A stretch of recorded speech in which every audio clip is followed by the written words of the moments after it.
Good morning વિદ્યાર્થી. આજે આપણે આ ચેપ્ટરનો લાસ્ટ ટોપિક છે ચેતાપેશી. તો હવે આપણે એના વિશે ભણવાની છે. આ ટોપિક પૂરો થતા આપણે અહીંયા પાઠ છે એ પૂર્ણ થાય છે. હવે જ્યારે સાયન્સની ટેસ્ટ આવશે ત્યારે તેમાં તમારે આ ચેપ્ટરની ટેસ્ટ છે એ રહેશે, બરાબર? તો હવે આજે આપણે ચેતાપેશી વિશે ભણવાનું છે. આપણે બધા જ ચેતાપેશી વિશે થોડી ઘણી માહિતી છે એ સમજીએ છીએ કે એનું કામ છે શું હોય છે. તો કે મગજને સંદેશો પહોંચાડવાનું કામ છે એ કરે છે. થોડીક આપણે ડિટેલમાં છે એ 10મા ધોરણમાં ભણશું, બરાબર? એના પછી થોડુંક એમાં ડીપમાં 11th 12th સાયન્સમાં બાયોલોજીમાં આપણે એના વિશે છે ભણવાનું છે. અહીંયા આપણને થોડીક ઉપરછલ્લી માહિતી છે એ આપે છે. તો હવે આપણે ચેતાપેશી વિશે છે એ સમજીએ. તો કે શરીરના જેટલા બધા જ કોષો છે એ બધા જ કોષો ઉત્તેજના અને પ્રતિચાર છે એ ધરાવે છે. શું ધરાવે છે? ઉત્તેજના અને પ્રતિચાર. બધા આપણે લખી લઈએ પછી એના વિશે સમજીએ. તો કે બધા જ કોષો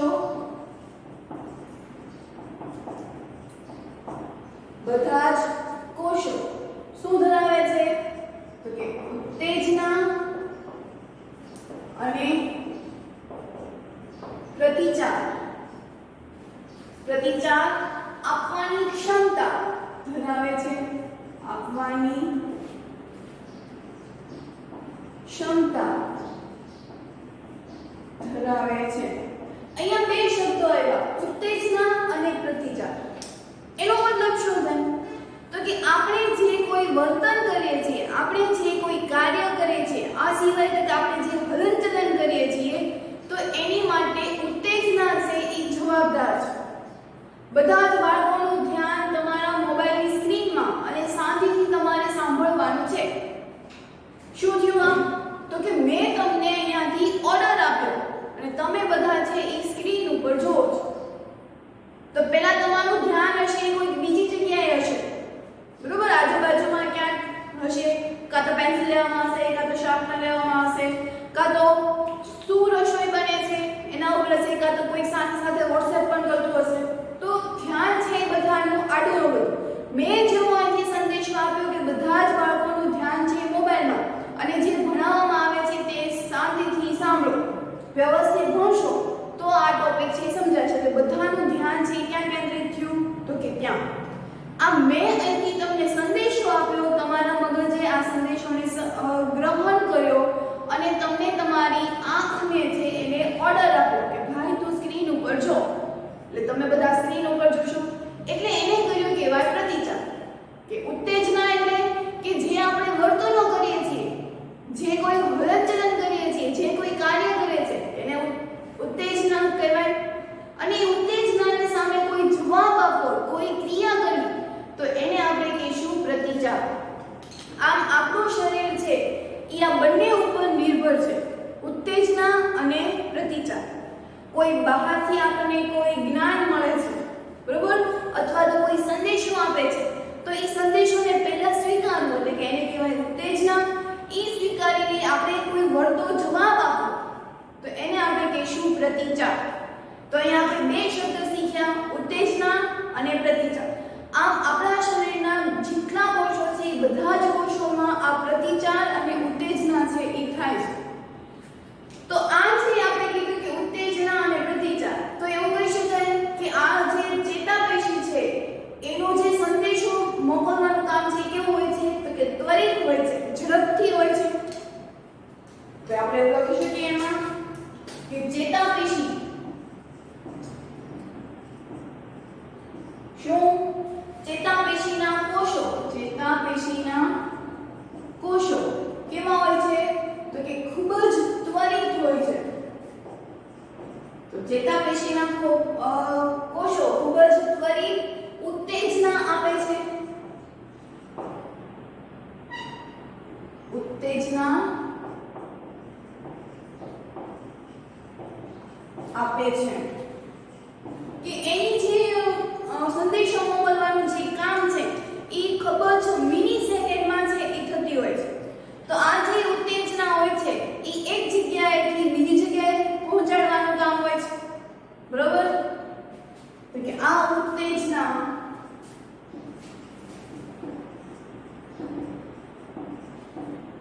ઉત્તેજના આપણા શરીરમાં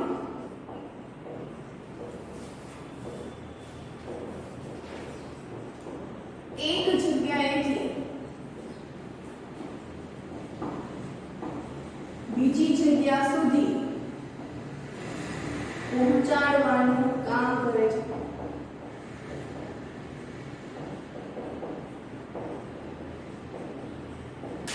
કે આપણું શરીર છે એ આ બંને ઉપર જ નિર્ભર છે, ઉત્તેજના અને પ્રતિચાર. તો ઈ સંદેશો છે એ ઉત્પન્ન થયો પણ એને કોઈ બીજી જગ્યાએ સુધી પહોંચાડવાનું જે વહન કરવાનું કામ હોય છે ઈ કોનું હોય છે? તો કે ચેતાપેશીનું હોય છે. પહેલા આપણે એની આકૃતિ છે મારી સાથે સાથે દોરતા જઈએ, પછી આપણે આગળનો ફરી બીજા એક ટોપિક છે એ ભણીએ. કારણ કે હવે આપણે જે વાત કરવાની છે ઈ હવે એની આકૃતિ ઉપરથી છે. તો અહીંયા મેં તમને અહીંયા ચેતાપેશીની આકૃતિ છે એ દોરી દીધી છે. બરોબર, તમારે પણ એની આકૃતિ છે એ ફેસબુકમાં છે વ્યવસ્થિત દોરવાની છે અને એની પ્રેક્ટિસ પણ કરવાની છે. એક્ઝામમાં છે એ પૂછાય છે, એટલે મોસ્ટ આઈએમપી ટોપિક છે આ ચેતાપેશી. તો આ જે ચેતાપેશી છે એમાં કોષ કેન્દ્ર, કોષકાય એટલે કે આ જે બહારનું પડ જે છે એને આપણે કહીશું કોષકાય. જેવી રીતે આપણે કહેતા હતા કોષરસ પટલ, તેવી રીતે આ જે બહારનું પડ છે એને કહેવાય કોષકાય. જે ચેતાપેશી છે એનું જે કોષ કેન્દ્ર છે એની ફરતે પણ કોષ કેન્દ્ર પટલ છે એ આવેલું હોય છે. ત્યારબાદ આ જે ચેતાકોષ છે એની અંદર કોષરસ આવેલું હોય છે. ત્યાર પછી જે આ તમને વાળ જેવા પતલા જે તંતુઓ જેવા જોવા મળે છે, બરોબર, વાળ જેવા એકદમ પતલા તંતુ હોય છે તો એને આપણે શિખા તંતુ કહીએ છીએ.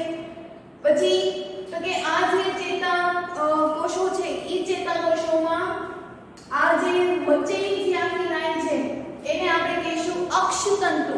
અને અક્ષતંતુનું જે કોઈ આ કેપ્સ્યુલ જેવી જે રચના હોય છે તો આ જે કેપ્સ્યુલ જેવી રચનાઓને કહીશું અક્ષતંતુ પડ. અને છેલ્લે આપણે આ જે તમને જોવા મળે છે એ છે ચેતાંતો, જે સમગ્ર હલનચલન કે કરતા હોય છે. તો આમ આપણે અહીંયા ચેતાકોષની આકૃતિ છે એ આપણે સમજ્યા. ખાસ વ્યવસ્થિત રીતે સારી રીતે છે એ દોરવાની છે. તો અહીંયા આપણે ટોપિક છે છેલ્લે એવું કર્યું કે ઉત્તેજના છે એ આપણા શરીરમાં એક જગ્યાએથી બીજી જગ્યા સુધી પહોંચે છે. એ પહોંચાડવાનું કામ છે એ કરે છે. કોણ કરે છે? તો કે ચેતાપેશી. પણ આ ચેતાપેશી સાથે બીજા અંગ, શરીરના અંગો કયા કયા જોડાયેલા છે? તો કે મગજ અને કરોડરજ્જુ. આ બંને ચેતાપેશીથી બનેલા હોય છે. તો કે મગજ અને કરોડરજ્જુ ચેતાપેશીથી બનેલી હોય છે. કારણ કે આપણે એવું કીધું કે ઉત્તેજના છે એ એક જગ્યાએથી બીજી જગ્યા સુધી પહોંચાડવાનું કામ કરે છે. તો મગજ અને કરોડરજ્જુ અને ચેતાપેશીથી આ બનેલી હોય છે.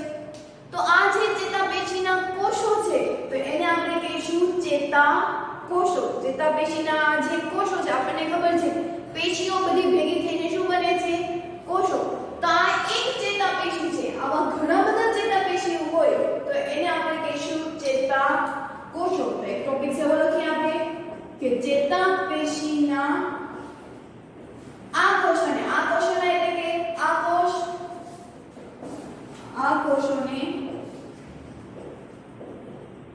ચેતાકોષ કહે છે. બરોબર,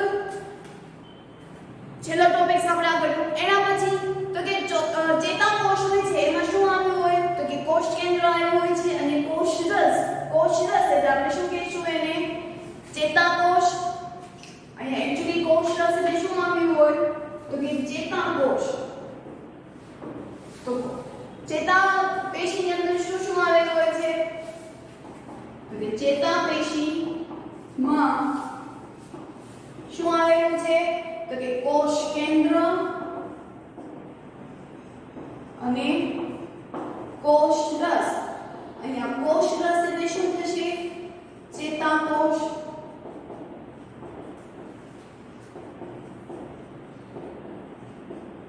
આવેલા છે। આ સિવાય બીજું શું આવેલું હોય છે તો કે જે કોષકાય છે, કોષકાય મેં તમને કીધું કે આ જે બહારનું પડ છે એને આપણે કહીશું કોષકાય। તો આ જે કોષકાય છે એમાંથી વાળ જેવા પતલા તંતુઓ આવેલા હોય છે અને ઈ જે તંતુઓ હોય છે એને આપણે કહીશું શિખાતંતુ। એકચ્યુઅલી આપણે હવે અહીંયા ચેતાપેશીનું વર્ણન કરીએ છીએ કે ચેતાપેશીની અંદર શું શું આવેલું હોય છે। તો આપણે અંદરથી વાત કરીએ તો કે કોષરસ એટલે કે ચેતાકોષ અને કોષ કેન્દ્ર। એના પછી તો કે આ જે પક્ષમો તમને દેખાય છે ઈ પક્ષમોથી એકદમ વાળ જેવા પાતળા હોય છે। શેમાંથી બને છે તો કે કોષકાયમાંથી બને છે। તો કે કોષકાયમાંથી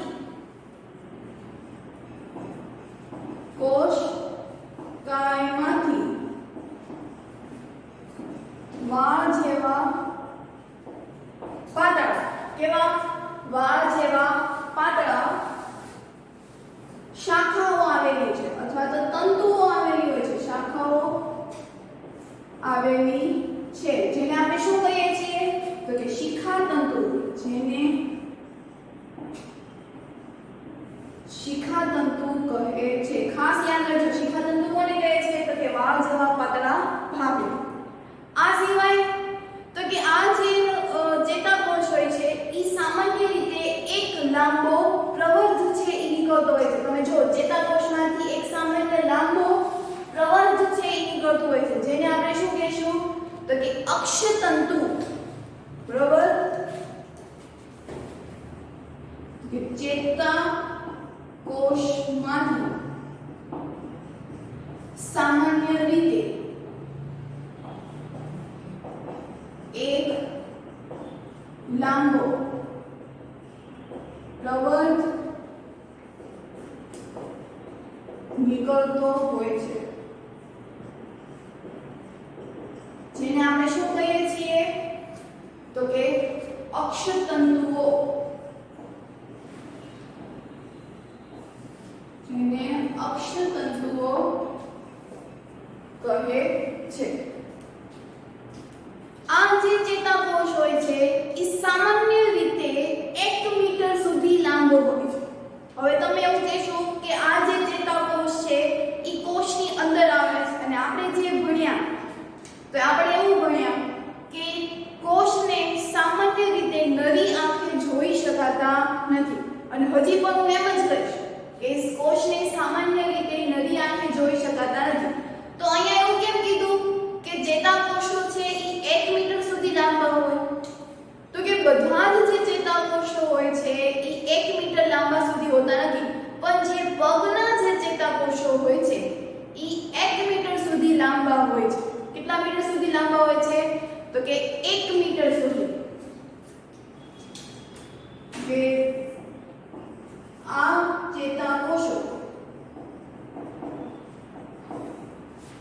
ચેતાકોષોની લંબાઈ કેટલી હોય છે તો કે 1 મીટર હોય છે। બરોબર, અહીંયા આપણે કન્ફ્યુઝ થવાની જરૂર નથી। જે ચેતાકોષો આવેલા હોય છે એ કોષની અંદર આવેલા હોય છે અને કોષની અંદર હોય છે એ આપણે એવું સમજીએ છીએ કે કોષને છે આપણે નરી આંખે જોઈ શકતા નથી। એને જોવા માટે કાં તો સૂક્ષ્મદર્શક કેન્દ્ર જોવા મળશે કાં તો માઇક્રોસ્કોપ કે જેની હાઈ ક્વોલિટી હોય, બરોબર, 45 કે 100 જેવા તો એના ભાગ આવતા હોય છે સૂક્ષ્મદર્શક કેન્દ્રના, તો એના આધારે આપણે ચેતાકોષને છે એ જોઈ શકીએ। તો આ જે ચેતાકોષો છે એ શું કામ 1 મીટર લાંબા હોય કારણ કે કોષની અંદર રહેલી જે અંગિકાઓ હોય છે એ પણ નાની હોય છે। ચેપ્ટર 5 માં આપણે શીખ્યા જે કે કોષની અંદર આવેલી જે અંગિકાઓ છે, પણ કોષ પોતે નાનો છે તો એની અંદર આવેલી જે અંગિકાઓ છે, જે સ્નાયુઓ છે એ પણ એના કરતા નાના હોવાના। બરોબર, તો આ ચેતાકોષ છે એ કેમ 1 મીટર લાંબો તો કે આ જે ચેતાકોષ હોય છે તો બધા જ ચેતાકોષો છે એ 1 મીટર લાંબા નથી હોતા, એની લંબાઈ છે જુદી જુદી હોય છે પણ સામાન્ય રીતે આ જે ચેતાકોષ હોય છે એની લંબાઈ છે એ 1 મીટર લાંબા હોય છે જે પગના સ્નાયુઓમાં છે એ આવેલા હોય છે। તો આ ચેતાકોષોની લંબાઈ 1 મીટર હોય છે। તો આવા ઘણા બધા ચેતાકોષો છે એકબીજા સાથે સંયોજાઈને એક પેશી સાથે જોડાઈને ચેતાનું નિર્માણ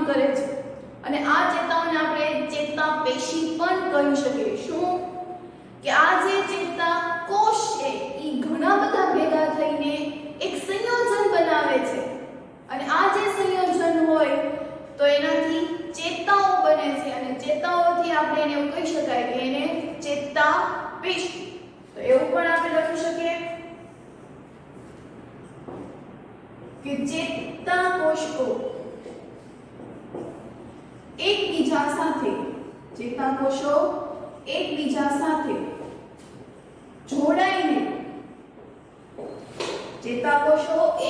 સાથે જોડાઈને એક સંયોજન બનાવે છે જેનાથી શેનું નિર્માણ થાય છે તો કે ચેતાનું નિર્માણ થાય છે જેનાથી ચેતાનું નિર્માણ થાય છે। હવે અહીંયા આપણને એવું થાય કે ઘડીક ચેતાપેશી, ઘડીક ચેતાકોષો, ઘડીક ચેતા, આ બધું શું છે તો કે ચેતાકોષો આપણને ખબર છે કે કોષો બધા ભેગા થઈને પેશી બનાવે છે। તો આ એક પ્રકારનું જો ખાલી શબ્દો છે અલગ છે કે ચેતાકોષો એકબીજા સાથે જોડાઈને સંયોજન બનાવે છે જેનાથી ચેતાનું નિર્માણ થાય। ચેતા એટલે કે ચેતાપેશી। તો તેનું કામ શું?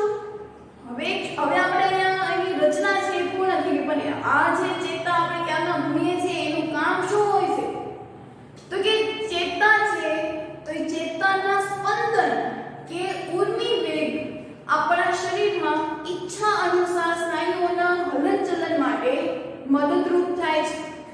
આ જે ચેતા હોય છે, આ ચેતાકોષો, એનું કામ શું તો કે આપણામાં જે હલનચલન થાય છે કે ટૂંકમાં વિજ્ઞાનની ભાષામાં કેવું હોય તો સ્પંદન અથવા તો ઉર્મી વેગ, તો કે ઉર્મી વેગ અને સ્પંદનને હલનચલન કરવા માટે મદદરૂપ થાય। અહીંયા સ્પંદન અને હલનચલન એ બંનેને આપણે વીજ આવેગ પણ કહી શકીએ, બરોબર। તો કે ચેતાઓ કામ શું તો કે ચેતાઓ સ્પંદન કે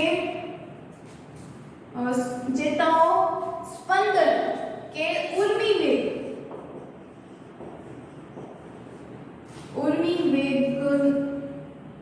સ્પંદન કે ઉર્મી વેગ આપણા શરીરમાં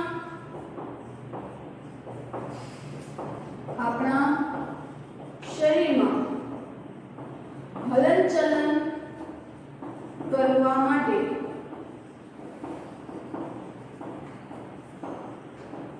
મદદરૂપ થાય છે। આ સિવાય તો કે જે ચેતાકોષો હોય છે, ચેતાકોષો એ ચેતાપેશીનો કાર્યાત્મક અને રચનાત્મક એકમ છે। જેવી રીતે આપણે કીધું હતું કે સજીવનો પાયાનો એકમ કોષ એટલે બરોબર, સજીવનો પાયાનો એકમ એટલે કે કોષ। તો આ જે કોષ હોય છે એ શરીરનું કાર્યાત્મક પણ કરશે, શરીર માટે કાર્ય પણ કરશે અને શરીરનું રચના પણ કરશે। માટે જ કોષને આપણે ક્રિયાત્મક અને રચનાત્મક એકમ તરીકે ઓળખીએ। તો એવી જ રીતે આ ચેતાઓ છે એને આપણે કાર્યાત્મક સંયોજન કહીએ છીએ। તો કે ચેતાઓ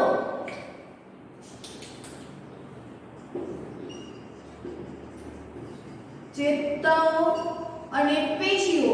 હવે પેશીઓ એટલે કયું તો કે શરીરની અંદર રહેલી અન્ય પેશીઓ। જરૂરી નથી કે આપણા શરીરમાં એક જ ચેતાપેશી હોય, આપણા શરીરમાં બીજી ઘણી બધી પણ ચેતાપેશી જેના વિશે આપણે વાત કરી હતી સંયોજક પેશી। તો એ સંયોજક પેશીમાં પણ આપણે મેદપૂર્ણ પેશી વિશે સમજ્યા હતા, કાસ્થી, અસ્થિ, બરોબર। એના પછી આપણે જોયું હોય તો લાદી સંબંધિત છત પેશી, ઘનાકાર અધિચ્છદ પેશી, પક્ષમદ અધિચ્છદ પેશી, ઘણી બધી પેશીઓ છે આવેલી છે। તો આ ચેતાઓ અને પેશીઓનું કાર્યાત્મક સંયોજન છે। કાર્યાત્મક સંયોજન કે એ બંને એકબીજા સાથે જોડાયેલા હોય છે અને કાર્ય છે એ કરે છે, કાર્યાત્મક સંયોજન છે, બરોબર। એના પછી તો કે આ જે હવે જે આપણું સંયોજન બની ગયું એ પ્રાણીઓને ઝડપથી ગતિશીલતા આપે છે। આ જે સંયોજન બની જશે એનું કામ શું તો કે પ્રાણીઓને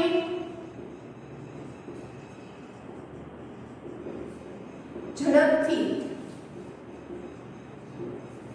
ગતિશીલતા આપવાનું કામ કરે છે।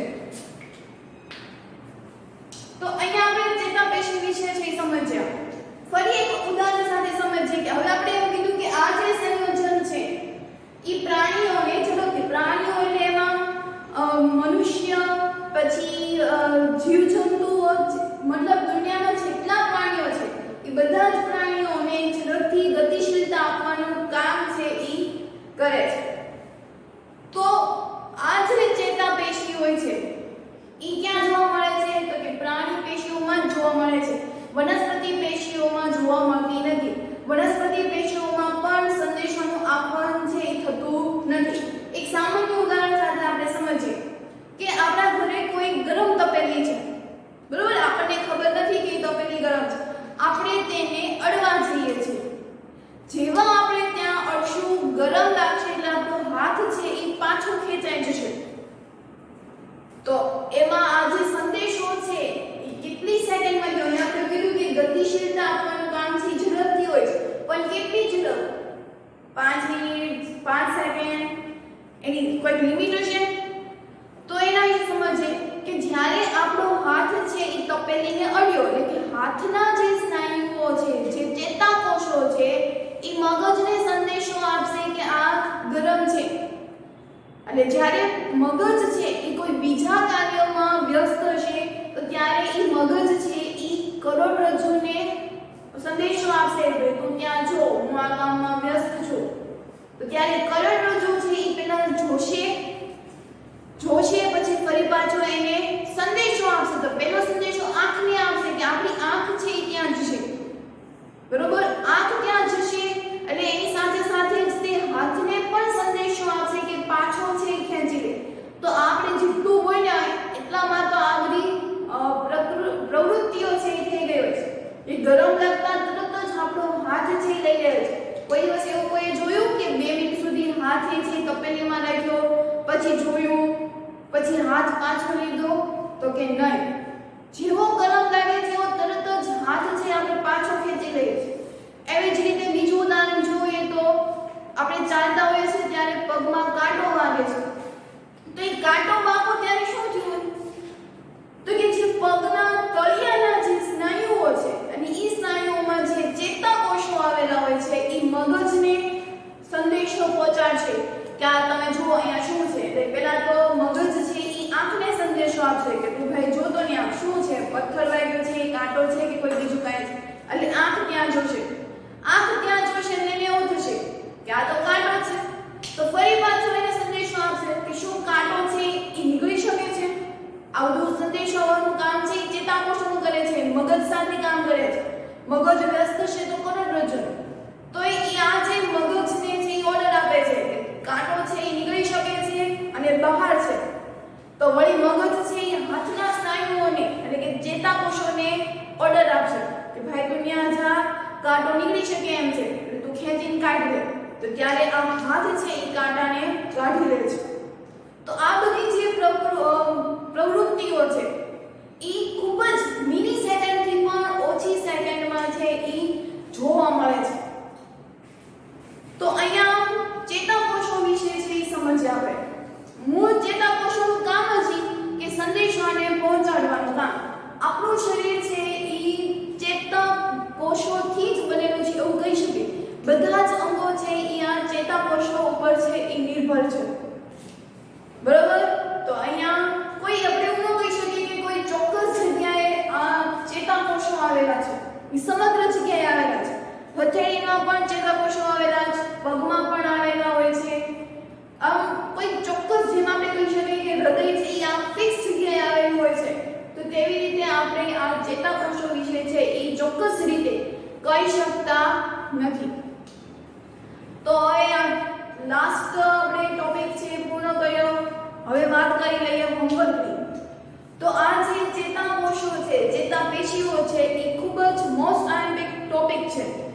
એટલા માટે હોમવર્કમાં આકૃતિ સાથે 3 વખત દોરવાની છે અને આકૃતિ છે એ વ્યવસ્થિત રીતે દોરવાની છે.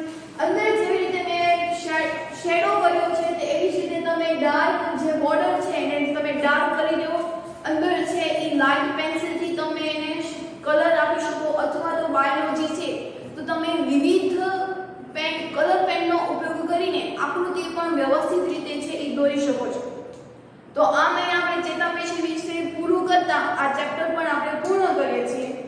નેક્સ્ટ લેક્ચરમાં આપણે હવે ફિઝિક્સના ચેપ્ટર ઉપર જવાનું છે. તો હવે આપણે ત્યારે મળીએ.